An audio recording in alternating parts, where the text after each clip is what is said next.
morning. We're going to continue with overwhelmed and panicked. For some individuals, especially those who are orphaned very young, the task of creating the self seems overwhelming. Not only are there no models and no guides, but the young child feels without the inner resources to take on the task of becoming a person. Many of those who felt overwhelmed by the task of creating the self saw themselves as being underachievers. They assumed that they had been held back in their own development by the lack of a parental model and guide.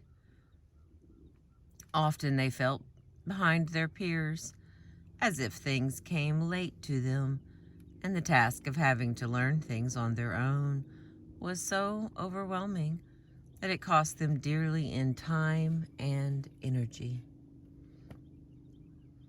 Author Richard Rhodes remembers being overwhelmed at the task of creating himself when he was left alone with a neglectful father and an abusive stepmother following his mother's suicide.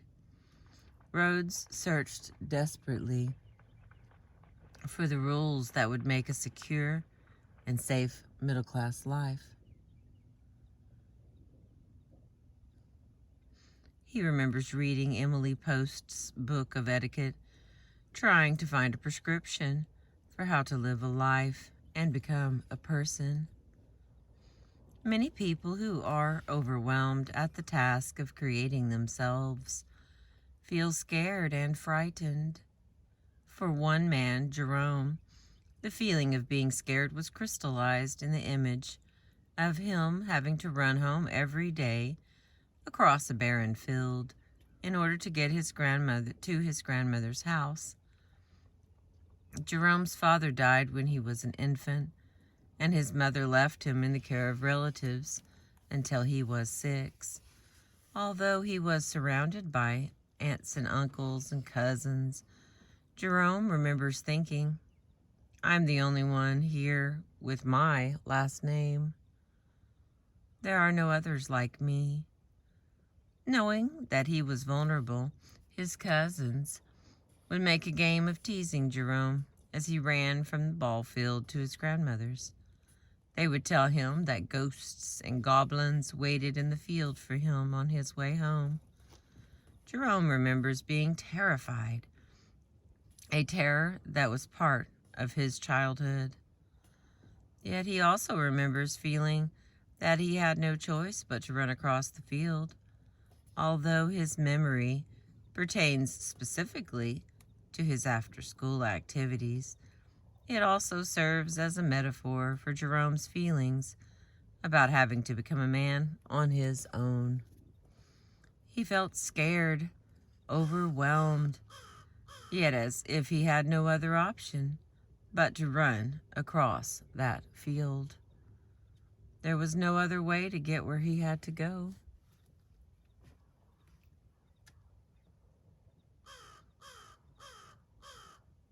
Being scared followed Jerome into adolescence. This time it was not the ghosts in the field, but rather his own inability to accomplish the tasks that lay before him. Jerome was a smart boy, and he did well in school. Yet he felt frightened of trying anything above and beyond his regular curriculum. Once he remembers watching the other boys practice for a track meet. When Jerome thought no one was looking, he tried the high jump and, to his surprise, he did quite well. One of the coaches came over to him and said, "Son, that was a good job. Why don't you try out for the team?" Jerome, rather than feeling pleased at the coach's encouragement, felt frightened. How could he possibly do something like that? He remembers thinking that if he had a father, he would have someone to reflect back his own strengths and weaknesses, someone who could serve almost as a barometer, telling him at what he was good and at what he was not. In the absence of external validation, from someone who loved him and someone he trusted, Jerome felt frightened to reach beyond safe boundaries. Once, when an uncle gave him some advice on how to shoot baskets, Jerome remembers, "I latched onto it like it was gold. I was so hungry for someone to tell me how to behave." When he graduated from college, Jerome did not know how to avail himself of the career counseling provided by his university. He felt so unsure of himself that he did not know where to look for the guidance he so desperately sought. In retrospect, he now feels he made the wrong choice and spent almost 10 years in a career for which he was not well suited. When he eventually changed to a career in public service, one that felt more comfortable and more authentic for him, Jerome remembers thinking, "I'm behind schedule." This sense of not doing things on time has pervaded Jerome's adult development. He always feels that somehow he cannot do things as fast as other people or with as much confidence as others. Despite many successes in the world, Jerome has still failed to develop an internal sense of himself that is secure enough to give him the confidence to take risks and to move forward with his life. For other individuals, the sense of being overwhelmed by the task of creating the self focuses specifically on how to become a man or how to become a woman. These individuals feel that only their same-sexed parent could initiate them into the world of adulthood, and when this parent dies young, they feel deprived of the only viable guide they had for the journey into manhood or womanhood. Here comes the sun.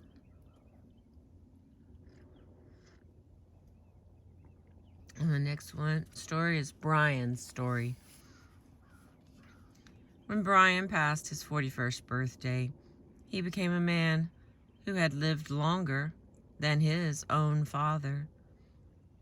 He was awed by his own chronological age, unable to comprehend how he could possibly be older than his own father, since at least in part, his image of himself was frozen forever as the young 3-year-old boy who had been devastated by the sudden death of his father.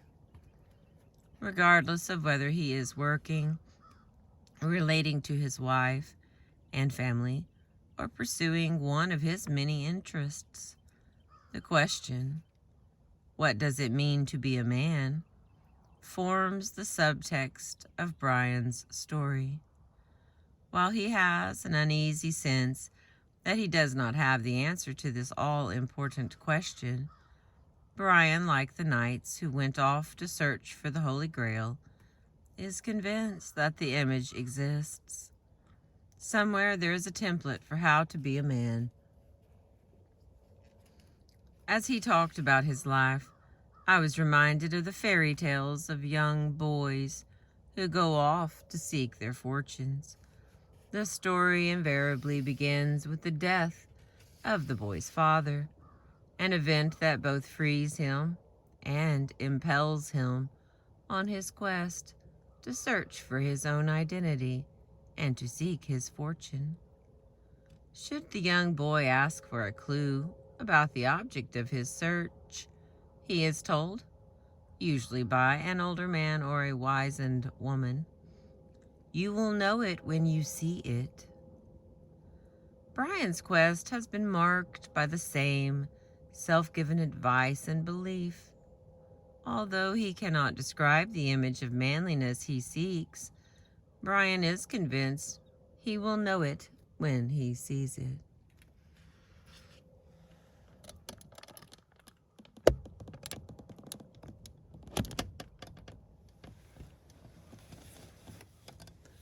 I see that the sun is coming up in another spot, so Sorry about the jostle there. Didn't want to miss it. It's on that far right side. Just missed it again. Let's see. Oh,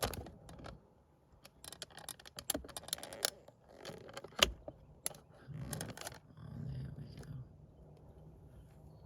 I think we're going to catch it now. Okay. When talking about himself, Brian says, "I don't often think of myself as an adult male. It's not that I'm a little kid, it's just that I'm outside of the normal stream of adult male development." Brian refers to himself as his own creation, a thing into itself, and he is aware that in the absence of a parental model, he must forge his own path.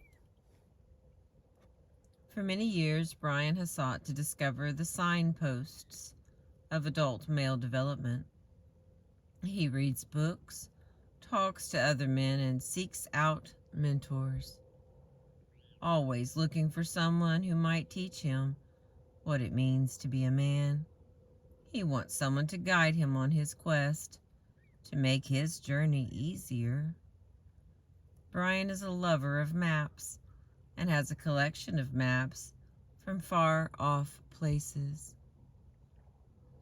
The maps interest Brian not only because of their practical utility, but also because of their clarity and power. The maps hold the key of how to get from here to there, and this is exactly the nature of Brian's journey. He longs to get from the here of insecure boyhood to the there of confident manliness.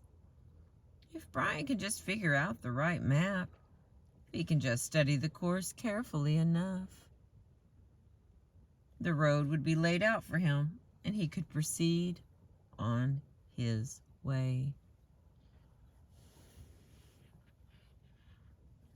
Because his image of manliness is vague and insubstantial, Brian often looks to other people to confirm that he is on the right track. Some of Brian's professional competitiveness derives from just this need to measure himself against other people.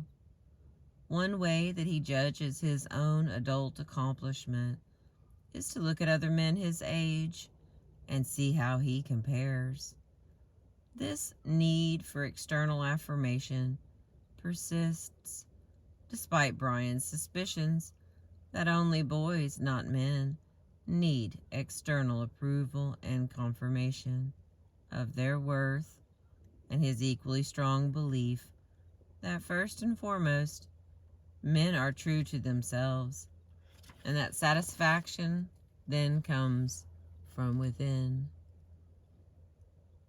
His hero is a mythic figure whose self-containment, maturity, and self-confidence may be unattainable for a flesh and blood man.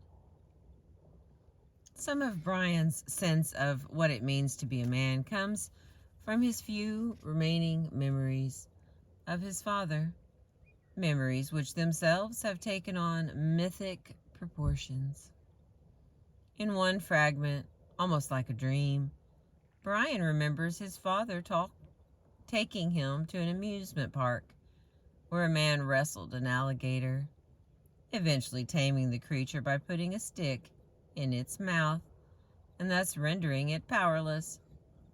The image of a powerful man capable of taming out-of-control forces has been central to Brian's understanding of what it means to be a man, and it has been instrumental in his choice of a rather unusual career. Brian is an international expert and consultant on the management of disasters. His firm is enlisted to manage natural and social disasters caused by earthquakes, fires, and social upheaval. Like his hero, Teddy Roosevelt, Brian charges in with a team of skilled professionals, social planners, doctors, nurses, and engineers and sets up a system to manage the catastrophe. His career is not only unique and highly creative, but in his work, Brian took one of his only memories of manliness and turned it into a life's passion. When he was a small boy, Brian engaged in a series of compulsive rituals. Each night, he would check the house thoroughly, making sure that it was safe from robbers, burglars, and kidnappers. And he would say a special prayer, listing all the people in his life who were important to him, and asking God to keep those loved ones safe from evildoers. Only when he had said the prayer in the right order, after having checked all of the available hiding places in the house, would Brian feel safe to go to sleep. Brian's second memory of his father is of his father lifting him high into the air so that he, Brian, could touch the ceiling. His father was a big man, and Brian's memory captures the feeling of a little boy being bolstered and supported by someone who must have seemed both powerful and secure. In describing the perfect mentor, Brian seeks someone who will be vested in his growth, development, and success forever. Someone who will always support him, just as his father quite literally held him up and let him reach for the sky when he was a little boy.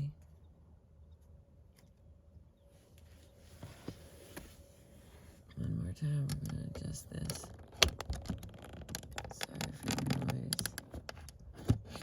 This is how it works. The way it works. We got, looks like about a page and a half left, and then we'll be done with this one. So hang with me here for a minute while I try to get you the best view of the sun. I think my little contraption's getting tired. Get a different contraption.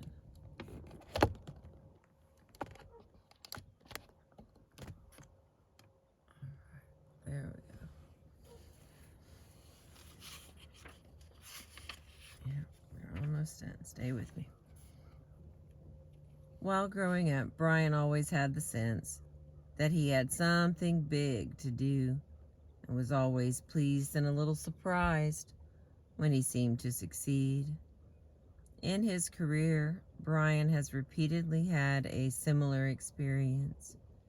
He takes on a new challenge, not sure that he has the skills or the competence to accomplish the task successfully, and then is pleasantly surprised when he rises to the occasion and does what needs to be done. As a young boy, Brian rose to the occasion and performed like a little man. He quickly learned to play by himself while his mother was at work. He never cried or whined, and he entertained his mother by reciting all the things he had learned in school. He was praised and rewarded, yet he was never quite sure what he had done or how he had done it. Consequently, he never attained a clear sense of how one succeeds in the world. He only knows that if he works hard enough and tries hard enough, he will somehow stumble on the successful course of action. While he has done this repeatedly throughout his life, Brian does not have an enduring sense of himself as a man who is competent and able to solve problems. He continues to feel that he is the little boy assigned a task that is too big for him, who, through perseverance and good luck, manages to triumph. Throughout his life, Brian has searched for mentors, men to whom he could turn, men who could teach him how to be a man. He says, "I always looked for experts and then associated myself with them. It seems that the world was divided into people I could learn from and people that I couldn't. While Brian was looking for particular content knowledge, he was also looking for men who could answer for him his primary question: what does it mean to be a man?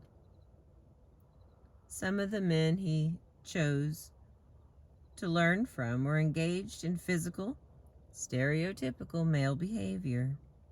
Men who worked construction, drove trucks, sailed the seas. Brian was fascinated by men who used their physical strength to make their way in the world. When I asked Brian if he thought that he sought out these men because they were stereotypical men, he said no. Instead, these men represented a live, vital energy.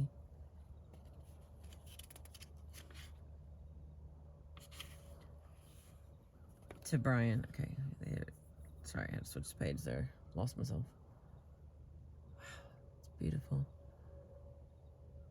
There's like a little hole in the cloud. It's pouring light through. It's so beautiful.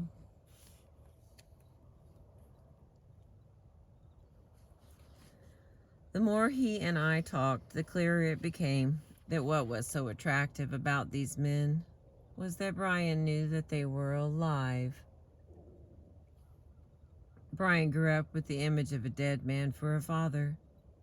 He now wanted living, sweating men for models.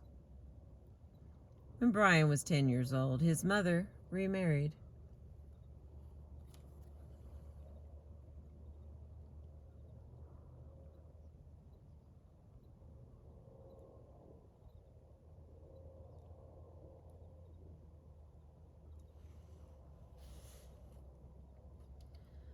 When Brian was 10 years old, his mother remarried, and Brian remembers feeling excited and hopeful that his new stepfather would fill the role of father for him.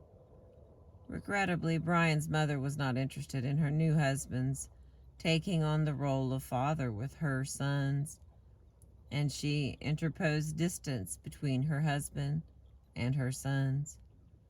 Brian's stepfather was also not a nurturing or emotionally available man, so he willingly ceded to his wife's wishes and did not invest much energy and time in his two new stepsons. Brian remembers feeling terribly disappointed when he realized that his stepfather would not unlock the door to maleness for him. He had been hungry for someone to fill the role of father, and his stepfather would not be the person to do that. Brian remembers being 12 years old and sitting alone in his bedroom, overcome by grief, sobbing and crying, realizing that his own father was gone forever, and that he would never have someone to fill the role of father for him. Forever would he be a fatherless child. As he moved into midlife, Brian has spent a great deal of time thinking about what it means to grow older as a man. He has no sense of how a man ages, how a man becomes comfortable at different stages of life. He had no experience of seeing his own father age and feels as if he is going through uncharted territory. Brian is very aware that his uncertainty about the future puts him at risk for clinging to strategies that were successful in the past. As he says, "I know very well how to be a 15-year-old, how to be a 30-year-old. I'm always in danger of going back to those old ways and trying to repeat my past successes." In recent years, Brian has come to feel that his life is finally his own responsibility. He is aware that his feelings of greater freedom and personal responsibility have come since he passed the age at which his father died.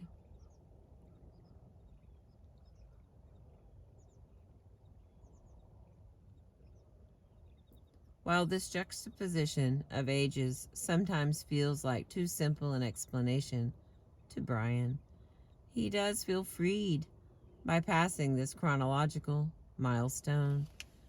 He says, I have a much greater sense that I'm on the bridge steering my own life. I am where I should be. I should be the captain. I don't need anybody else to help me right now. As Brian says this, I am once again reminded of the fairy tale quest of the young man who, after searching for some ideal image, for some truth outside of himself, finally comes to realize that what he has been searching for is in fact inside of himself. Brian, who for so long has looked for what it means to be a man, is coming to realize that the reflection in the mirror is as good an image of manliness as he will ever find. Even when they have managed to accomplish the task of adult development, establishing a relationship, parenting a child, and maintaining a career and a profession, some individuals continue to feel lost without a solid anchor and a strong sense of themselves as adults. Rather than feeling more at ease with the loss of his father, as he gets older, Ted actually feels more despairing with each passing year.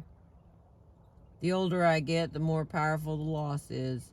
It's as if I go deeper, like an archaeological dig, down to another layer, another lost city. Ted has managed to maintain a successful job for many years, yet he works with no passion, feeling that he never had the confidence to run with his strengths, and convinced that he chose the path he did out of fear rather than out of desire. Ted has become a conventional man. He works 9 to 5. He has a wife and a child, but he lives within a world that is secured by fragile boundaries, a world that seems as if it could crumble at any moment. I felt like I had to learn everything myself. I always feel like I am searching and looking. I had no guide, nothing to measure myself against. I hate to sound this way, but I feel lost.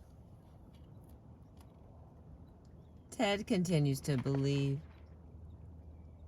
that there is some answer to the question of how to be a man, an answer that was lost to him when his father died so long ago. Ted regrets that it has taken him so long to find the answers to even simple questions. He is sure that men who grow up with fathers knew the answers to some of these problems long ago and did not have to struggle as hard as he did. At times, Ted comforts himself with the knowledge that things do come late for him. He was almost 40 when he married, almost 45 when he had his first child. Both marriage and fatherhood have been a great joy for Ted, and he believes that if he just keeps struggling, he will answer finally the question he needs to answer, and then have a strong sense of his own manhood. What worries Ted is that he might be a very old man when he figures out how to live his life, and then, like his father, he will not have very much time. We've been reading from The Loss That Is Forever, Chapter 5, Creating the Self. Thank you for catching the sunrise with me this morning. We had a lot of pelicans. We had some fish throwing their bodies around at the top of the water. I appreciate you. The next part will be Out of Control. I think that's the very final piece for this chapter. I appreciate you.